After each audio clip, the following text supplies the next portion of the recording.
dialogue interdisciplinaire sur les langues comme objet migrateur. Donc bien évidemment, ça fait écho à l'exposition qui a lieu ici même, en ce moment même, sur les objets migrateurs.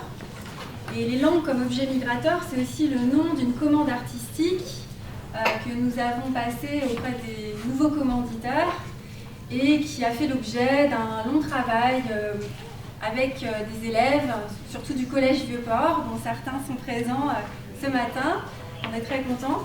Mais aussi du lycée Victor Hugo et du lycée René Caillé, avec l'artiste Marianne Mispeler, et puis tout ça encadré par l'association Thank You for Coming et Claire Migraine, médiatrice culturelle, qui nous a accompagnés dans ce projet.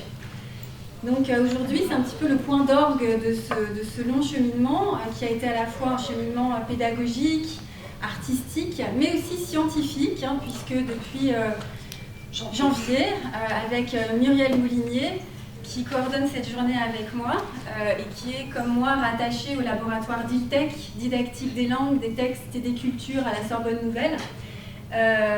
Donc nous avons, dans le cadre du séminaire doctoral de Muriel Moulinier sur les tensions et les résistances dans les processus de recherche et de création en contexte plurilingue et interculturel, nous avons entamé ce dialogue interdisciplinaire avec Marianne Mispeler, Claire Migraine et des enseignantes-chercheuses en didactique des langues et des cultures autour de nos travaux sur la création, les processus créatifs et artistiques en contexte éducatif et plus précisément en contexte d'enseignement des langues.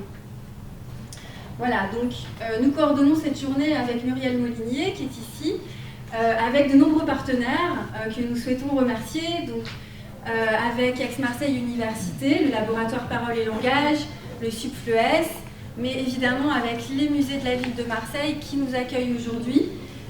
Et je tiens à remercier Muriel Garçon, qui est co-commissaire de l'exposition et qui nous a apporté son soutien logistique qui était important pour l'organisation de cette journée.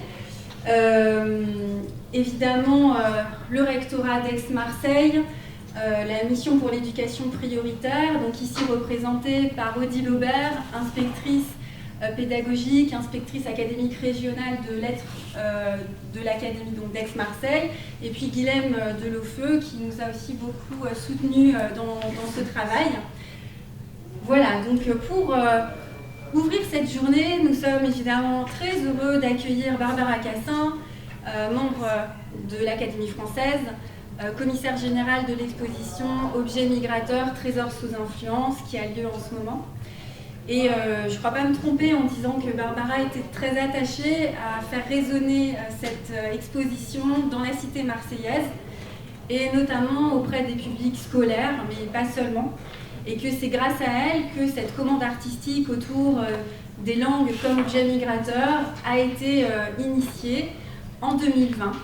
Et donc aujourd'hui arrive à une forme d'aboutissement, mais on n'a pas vraiment une fin, puisqu'on a voulu une œuvre ouverte, non close, et donc une œuvre qu'on espère être réactivée, poursuivie, réinventée par la suite.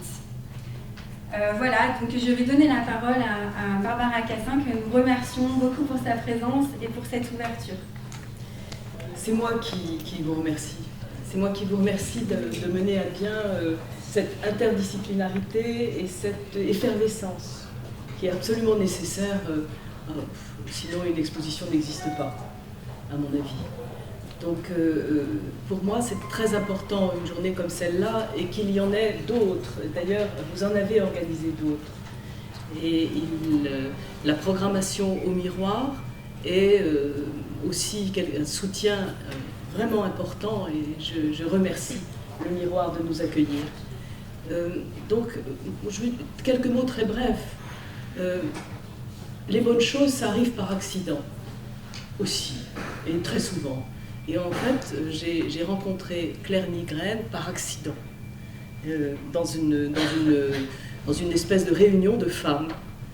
Et c'est là que j'ai commencé à comprendre le projet absolument extraordinaire que représentaient les nouveaux commanditaires. J'en avais jamais entendu parler avant, elle vous l'expliquera beaucoup mieux que moi, mais l'idée c'est de faire en sorte que des gens qui n'ont jamais rien commandité, qui n'appartiennent pas au monde de l'art, qui ne sont pas marchands, qui ne sont pas non plus des mécènes, que ces gens-là puissent passer commande à une artiste ou à un artiste pour réaliser un objet qu'on va appeler objet d'art. Et c'est le cas, c'est-à-dire que en réfléchissant vraiment, j'allais dire toutes ensemble, parce que je vais quand même mettre un féminin là, en réfléchissant toutes ensemble, on s'est dit que le mieux serait que des classes, donc vous avez entendu lesquelles, autour du Vieux-Port, deviennent commanditaires, soit les commanditaires d'une œuvre. Après le choix de cette œuvre et le choix de l'artiste, je salue Marianne Mispelaer, le choix de cette œuvre et de cet artiste, ça reste à déterminer avec les nouveaux commanditaires que sont les classes, justement, et avec une commande qu'on réfléchit et qu'on cadre, en l'occurrence autour des langues, autour du mot qui manque.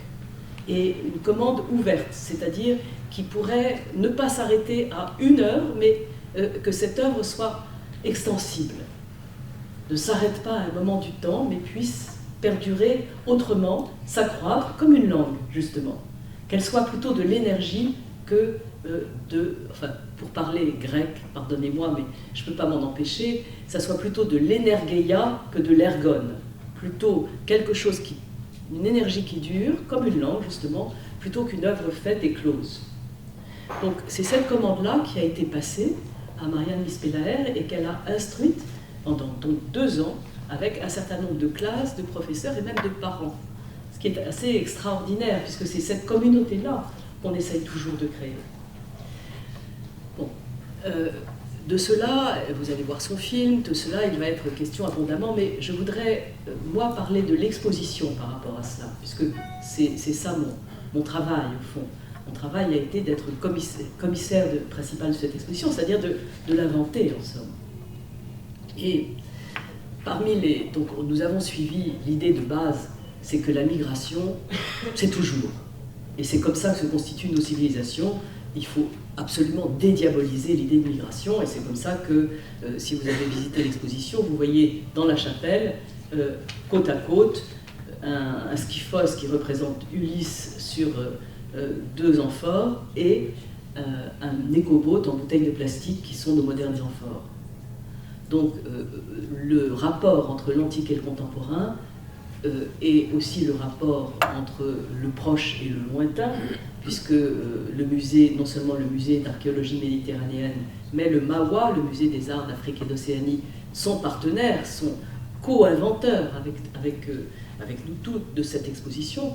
Donc c'est ce rapport entre l'antique et le contemporain et entre le proche et le lointain, c'est aussi le rapport entre le trivial, si vous voulez, et l'œuvre d'art, le quotidien et l'œuvre d'art, qui sont au cœur de cette exposition tout au long. Donc cette exposition examine quel type de transformation subissent les objets quand ils migrent. Est-ce qu'il y a du syncrétisme, est-ce qu'il y a de l'aspiration, etc. Donc vous la verrez tout au long, j'espère que vous la verrez, j'espère que vous aurez l'envie de la voir. Et la dernière partie de cette exposition s'intitule « Objet à l'arrêt, objet restitué, objet partagé ». Objet à l'arrêt quand on fait un cabinet de curiosité et puis un musée. Les objets s'arrêtent. Ils sont là, figés. Et il arrive quand même, et à présent, des choses très, très fortes.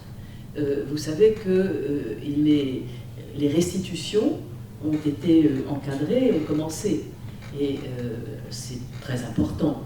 C'est très important comme mouvement de savoir que les objets bougent à nouveau, alors qu'ils étaient figés par les règles de ce qu'on appelle les 3 I, inaliénables, imprescriptibles, je ne sais plus quel est le 3e, j'oublie toujours le 3e I.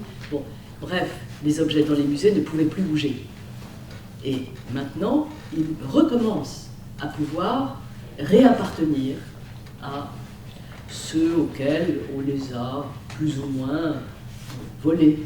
Mais plus ou moins, parce que tous les objets de musée sont des objets volés, depuis les premiers objets qui ont constitué le premier Louvre, qui sont les objets volés, volés, à qui appartiennent les objets volés aux ci-devant, aux nobles, bon, et qui ont fabriqué les premières collections. Donc, le troisième adjectif qui s'applique à ces objets, c'est partager. Et là, c'est vraiment ce dont il s'agit ici. Il s'agit de partage. Il s'agit d'interaction, comme l'a dit Anne-Sophie, d'interaction et de co-invention. Pour moi, une exposition, aujourd'hui, et surtout dans un musée comme celui-là, implanté au cœur du panier, c'est forcément une exposition co-inventée avec ceux qui peuvent venir la voir.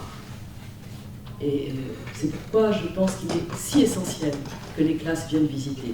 Donc cet objet partagé par excellence, c'est les objets qu'a fabriqué Marianne Nispelaer avec les classes qui les ont inventés avec elle.